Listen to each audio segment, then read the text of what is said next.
Forecast from the First Coast News Weather Team, certified by Weather Rate, sponsored by AC Designs. Well, our first look was out around the beaches, where at least from Jacksonville Beach to Ponte Vedra Beach, it was pouring.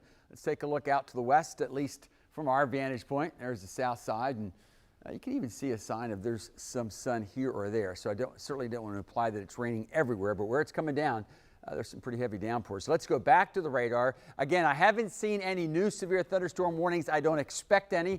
In fact, the downpours should begin to slowly taper off, but the showers will linger. But we'll zoomed in here on where that Jacksonville Beach downpour was. So again, there's Beach Boulevard. That downpour has just now moved offshore, but certainly still pounding you folks in the Ponte Vedra area. That'll be there for about another 5 minutes or so. And there's a little sliver of enough heat to at least support some more showers. I don't think they're going to be as heavy as what we saw, and certainly not as strong as what St. Johns County saw, but still a couple showers from Oakleaf will work across southern Duval, moving out of Orange Park, but could catch you folks in far northern St. Johns County as well. But again, heading toward the ocean. Now, the air northwest of Nassau and Baker County, so for most of those of you in southeastern Georgia, the air too dry to support any new shower or thunderstorm activity. And I think even for Camden and Glen, that probably was your last downpour for the day. For the rest of us, Highway 301 west, just about over, but to the east again, there'll be a few lingering showers through 8 o'clock tonight. Let's go beyond 8 o'clock tonight. Again, this is a computer model presentation,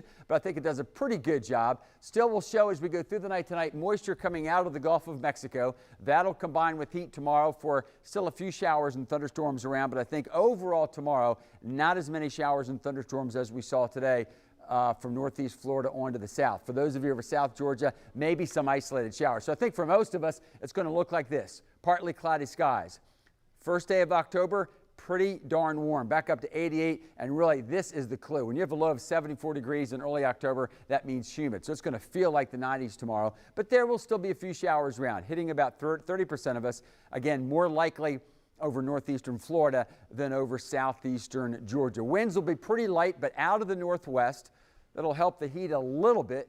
Do want to note, though, something. So here we are heading into October. Surf temperature still 82. River temperature 81. In fact, there's a buoy that's 20 miles offshore. It gives us a good idea of the deep water. It's actually showing 83 degrees. We don't have good records of that, but at least my memory says going into October, I've never seen the ocean that warm this close to the coast. We'll get to the tropics in a moment. Remember, heat is potential energy.